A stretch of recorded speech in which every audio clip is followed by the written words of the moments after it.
What's up, everybody? Welcome to my F1 2019 career mode. My name is Brad, and today we are in Baku for the Azerbaijan Grand Prix.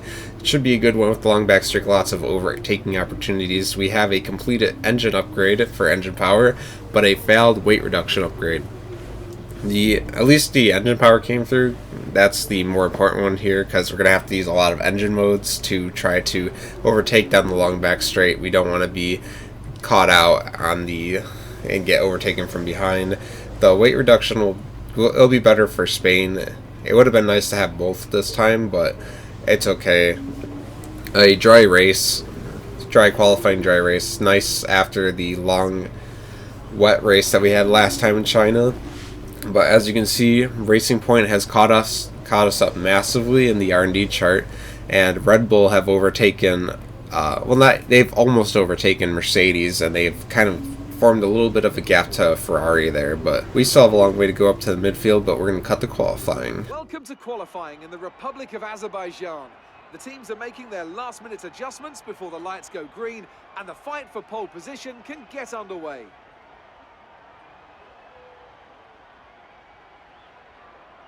It always looked like the kind of track that asks an awful lot of the rear tyres, such as the frequency of low-speed exits. No matter how good a driver is at managing their throttle application to limit rear slip, they can't always overcome a car that's inherently bad at looking after its rear tyres. Here we have a lot of low-speed corner exits, which means a whole load of energy, heat and tyre wear. So here we are in qualifying. This is my second flying lap on the same set of soft tires. The first lap was a bit scruffy, so I decided to just go around again and do a second lap on it shouldn't be too hard to get in the Q2, even with a used set of tires. I'm running out of fuel and ERS, as you can see, but we're going to make it over to the line. We're going to jump from P16 to P7 here, and that's going to be enough to get us in the Q2. No one can really beat that time, and as you can see, we finished P12. Grosjean cuts it close, gets P15. He's 4/10 out of P16 though, but Kubica, Giovinazzi, Russell, Kvyat, and Hulkenberg are all eliminated in Q1. So we're going to move on to Q2 now. This is my second flyer on a second set of tires. So this is my third set of tires I use in qualifying. As you can see, we're in P11, and I'm going to need to improve on this lap time to make it in the Q3. But I'm only up 1/10, but I'm hoping that's going to be enough. As we cross the line here, we cut it up into P9. So that's going to make us safe as we get into Q3 here. But as you see, when we go into the results screen, Max Verstappen gets screwed over by the FIA, who decided that they want to eliminate 6 drivers in Q2 instead of just the 5. So I am the final driver to make it in, and Norris, Gasly, Raikkonen, Ricciardo, Webber, and Max Verstappen, for some reason, all get eliminated in Q2. He probably thought he was safe, and then when FIA comes in to tell him that he can't participate in Q3, I bet he was raging. But so it's going to be at least P9 for us instead of P10 going in the Q3 here. And this is going to be my one and only flying lap. I set it with no time left on the clock. So we're going to see, I run over the inside curb there. It was faster for me personally. It's probably not faster if you're trying to achieve like extreme lap times, but I'm not quite at that level yet, so that's going to be working for me. Down the second DRS straight here. It's not really much. You brake right before the 100-meter board. I tapped the wall a little bit, but no wing damage. It didn't really slow me down. Second gear around there. And turn 4, I think it was. And then the left-right chicane here was one of my worst corners of the weekend. Worst corners of the circuit. You can never really slow it down right around the left-hander. And then, as the notorious castle section, one of the tightest turns on the F1 calendar. I was a bit slow through here too. It was just, I couldn't really get the feeling of the car down too well. Sebastian Vettel sets the fastest lap with a 1:39.0 or 8:06, I think. Wait, what did it say at the top? I don't know. It's 1:15.806 on the top. I don't know what I just read. So excuse me for that. But now we are on the last bit of the lap as we go down the main back straight here. After those quick left-handers and right-handers that aren't really even turns, all you can do is wait as you go across the line. I think I run out of ERS right before I cross the line or not, but that's going to move us up in the P8 from P9 as we move up one extra spot here. If Max Verstappen didn't get out of Q2, it probably would have been P9, but we beat Grosjean as the only driver that we could beat in Q3. We were about a tenth down from Butler and the Red Bull Racing, but as you can see, the racing points do surprisingly good here, as they get up in the P3 and P6 respectively. I guess that Mercedes engine has really come in clutch for them down the back straight. They must have gained a few tenths there.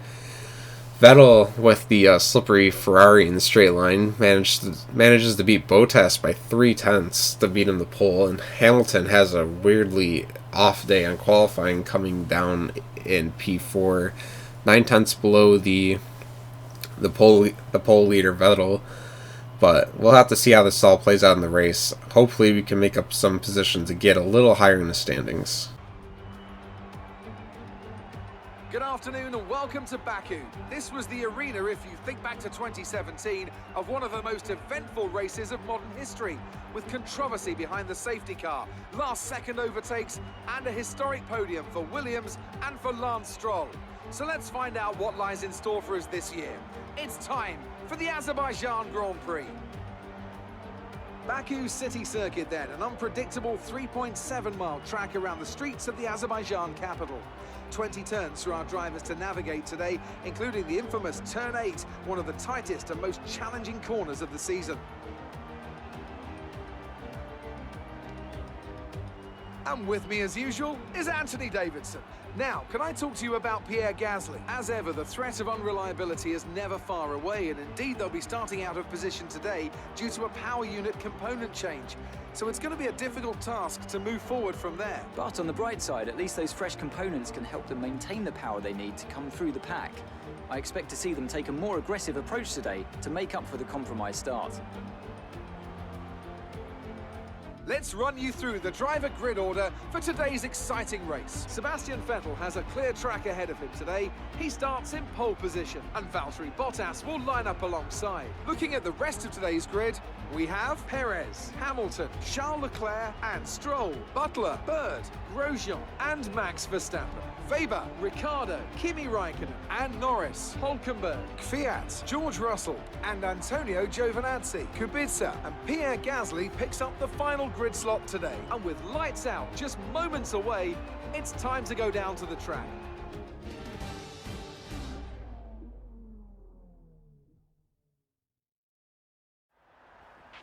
The team are expecting a lot after your podium last race. Concentrate on getting into the points and push on from there. So if the team thinks I'm going to get another podium in this race, they might want to lower their expectations to a bit more a realistic standard.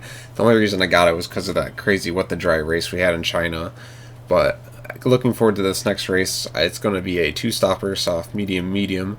I have the opportunity to do soft to hard on the 1-stop, but the tire wear was super high in practice, and I don't want to blow up my rear tires going in early on the second stint, and then having to pit for a second set anyway, or a third set rather, on a second stop. So I just decided to do the safe strategy and do the 2-stopper, soft, medium, mediums. It might backfire, but the 1-stop could probably be potentially worse. But here we are reforming on the grid for the start of the race. We're in P8. We got Max Verstappen and Grosjean, the two people behind us, and Devin Butler in front of us, waiting for the lights to go out, and away we go. It's an okay start. I'm not really gaining on Butler. Grosjean's looking around my outside, but I managed to hold him off, and I keep P8 for the time being. But with the traffic in front of Butler, a little bit of oversteer, going in a little too deep on turn 2. With all the traffic in front of Butler, I should be able to manage to make a move on him, or attempt to at least, because Hamilton and Stroll are both going at it in front of him, and he's getting caught up behind him. So he's a little slow into this next turn, so I'm going to make a run for it and dive up his inside up on the next left-right chicane. He's still on my outside, so I lose space, but he can't really get a good run out of the turn, so I managed to take position, take P7 from him. And Lance Stroll is up next in P7 with Hamilton ahead of him. But as we cut a lap ahead, we can see that Lance Stroll is getting away from me, and you can see that I get a major bit of oversteer sliding out of the castle section, which allows Devin Butler to go side by side with me down the mini back straight, if you want to call it that. But I'm going to just try to brake later than he can into the, I don't know what that turn's called or numbered, but I get more oversteer, allowing him to keep the battle going. He's going to run over the curb, which prevents his bad exit, but as we know, this long back straight here is going to allow for Butler to come back at me with slipstream. As we look behind us, there's a whole gaggle of cars. It's going to be Butler and like 4 other cars all slipstreaming each other, and they're all going to eventually catch up to me, and because I have no one to cut the slipstream off of in front. Butler's going to go up my inside, but Max Verstappen's going to try to fight him off, but that allows Butler to go up my inside and take P7 back. I managed to hold Verstappen back, but I have another run at him with DRS here. I have my engine in rich mix and hot lap mode, and I just easily soar past him with the DRS. And it's going to allow me to take back P7 a little bit deep in there on turn 3, but I still hold position. As you can see, Stroll managed to get past Leclerc up ahead in P6, but they're so far up the road. And as you're going to see coming up, my engineer is going to ask me to change strategies. I think originally they wanted me to pit on lap 5, but as you can see, my rear tires are absolutely like destroyed compared to my fronts. This original strategy was to pit on lap 5, but I think they want me to pit here on lap 3. Yep, lap 3. So I'm just so wickedly slow right now with my rear tires. I'm so scared to turn, because if my engineer would be quiet so I can talk.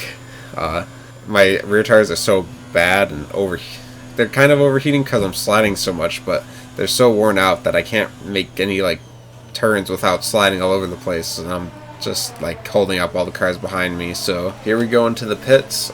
I'm going to come out in last place. That's just the nature of pitting early.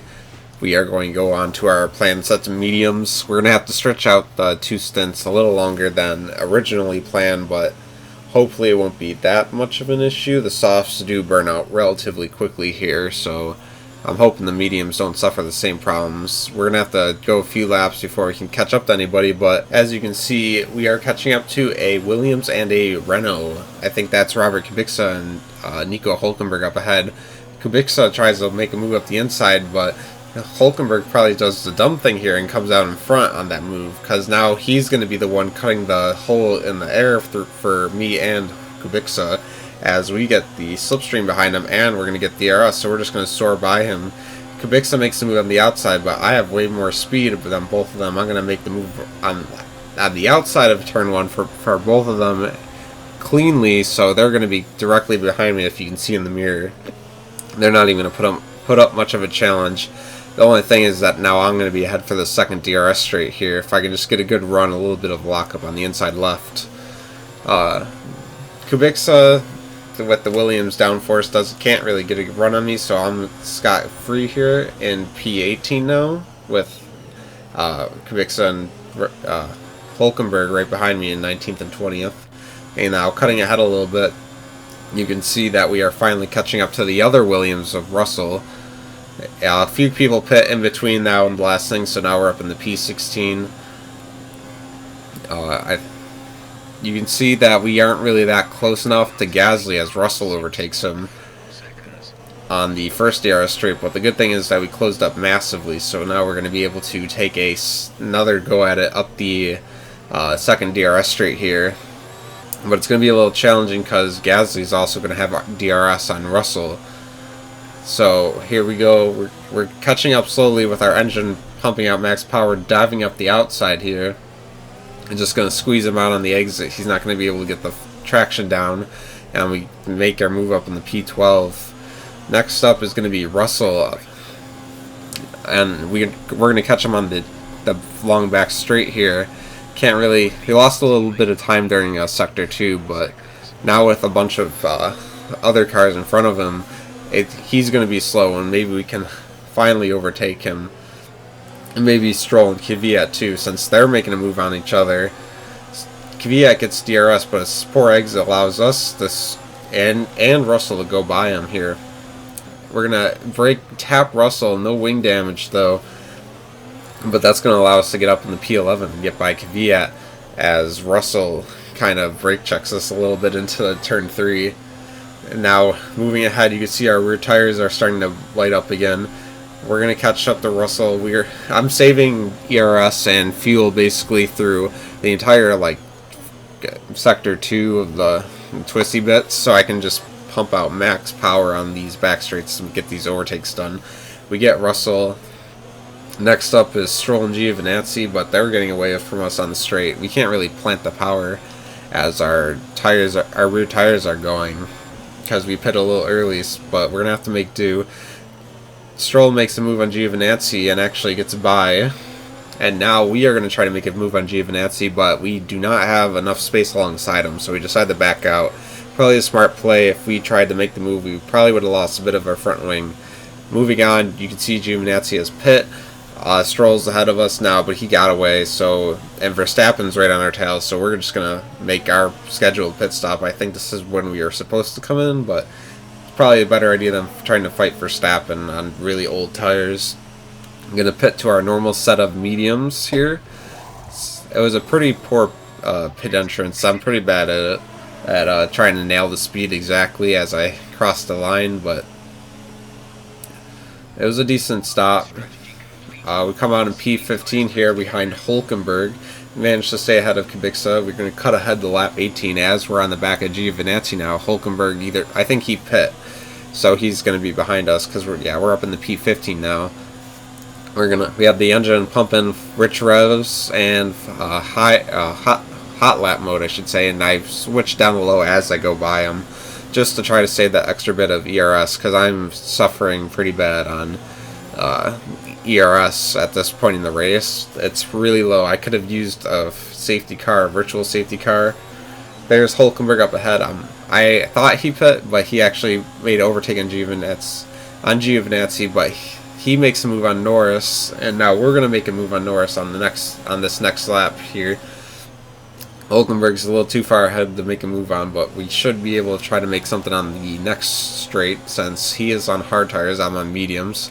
I'm pretty sure he and Norris did the one stopper, so my tires should be way fresh. I throw it in the overtake mode, switching down to high as soon as I can realize that I'm gaining on him, and we're gonna both brake. He's gonna still be on the inside, but he turns in early and clips the inside barrier, which causes him to lose his front wing, and he hit me, but luckily I sustained no damage there. But Hulkenberg's now gonna have a bit of damage on his front wing, which means he's gonna be slow, and through this tight twisty section it allows me to get away from Norris. And as you can see on the penultimate lap here, we have made a huge gain to Norris. Hulkenberg eventually pit, but it looks like we're going to be stuck here in P11 since Grosjean, who did the one stop, was way too far up the road to catch in one lap's time, especially since he's slipstreaming off Verstappen, I think that is. At least it's one of the Red Bulls, but as we're about to see, Lance Stroll is out of the session here, and he was ahead of me.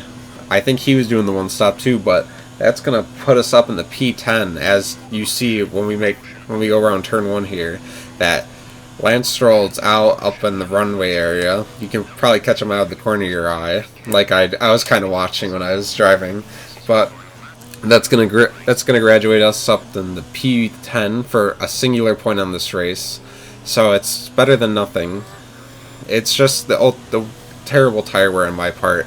If you can see my front brake bias, I switched it up to 58%. It was at 56% early in the race, and that was the reason my rears were overheating so much. That's the end of the race. We'll see you in Parc Fermé.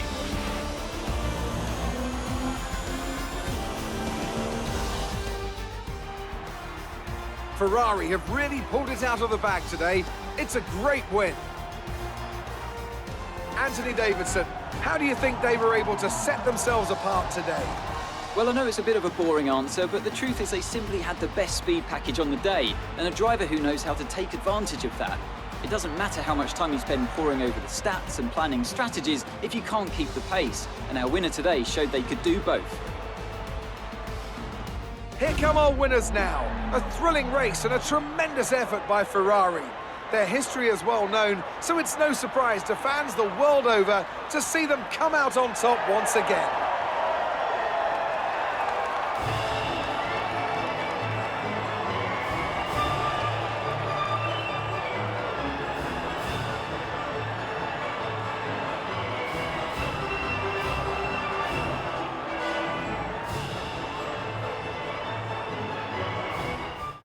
So as you can see, Vettel wins the race, going from pole position to victory, and Racing Point actually getting a second place here, and Charles Leclerc making it a double Ferrari podium, and Max Verstappen going from P9 to P10 to P4. It looks like me and Grosjean finished P9 and P10. That's 3 points for the team.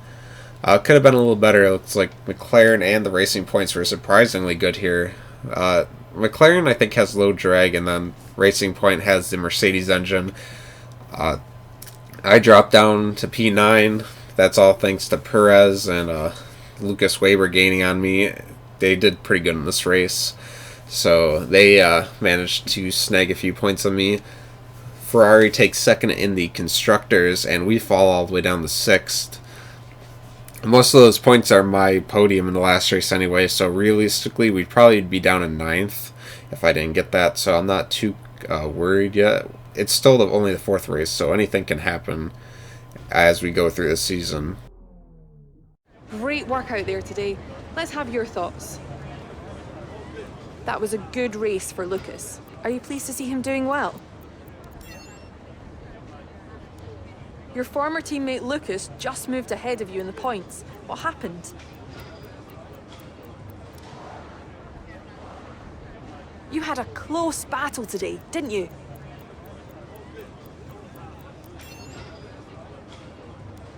Do you think you were lucky not to end your race with that crash? Well, thanks anyway. So as you can see, we have a nice lead over Grosjean in our rivalry screen. That's 7 points. We stay on equal ground, so I am still leading by 7 points. Lucas Weber, my partner, my other rival that I set before this race, he gained a little bit on me, so I'm losing to him. We don't hit the team goal of 32 points in the championship, but that was a little bit of a unrealistic expectation, if you ask me. The only reason we came close is because we got that 3rd place in China. But realistically, there was no way we were going to get 32 points in 2 races, nonetheless. Maybe in the first 4 races, it could have been a little bit achievable. But so I wanted to lower Haas's expectations of me in this contract negotiation. 8th qualifying position, 9th race position, 2nd driver, medium team goal instead of hard like they had. The most important thing for me is the race bonus.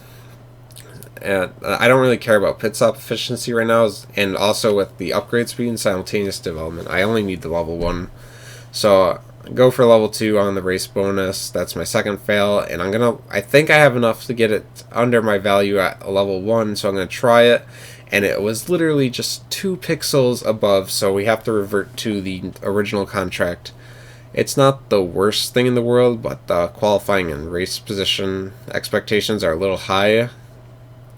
And I would have rather had the level 2 race bonus instead of the level 1 race bonus and the level 2 pit stop efficiency.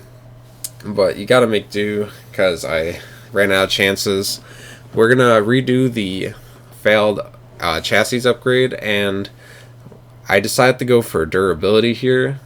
My ICE was wearing extremely fast. I wanted to do the gearbox upgrade too, but I didn't have enough to do that. I'm probably going to do that next time out in Spain. As you can see, I'm already at 60% on the first component for the engine, and that's it's going to wear pretty fast unless I upgrade that. But I'm going to take this time to explain how I'm going to do it. I'm not going to just, if I have a bad qualifying, just take new engine components. I'm going to go through normally, and once I use up all of them, then I'll switch to the newest and take engine penalties, because I want it to be more realistic and give the AI more of a chance than I do in if you just swapped them out if you like had grid penalties already. So that's all I have for today.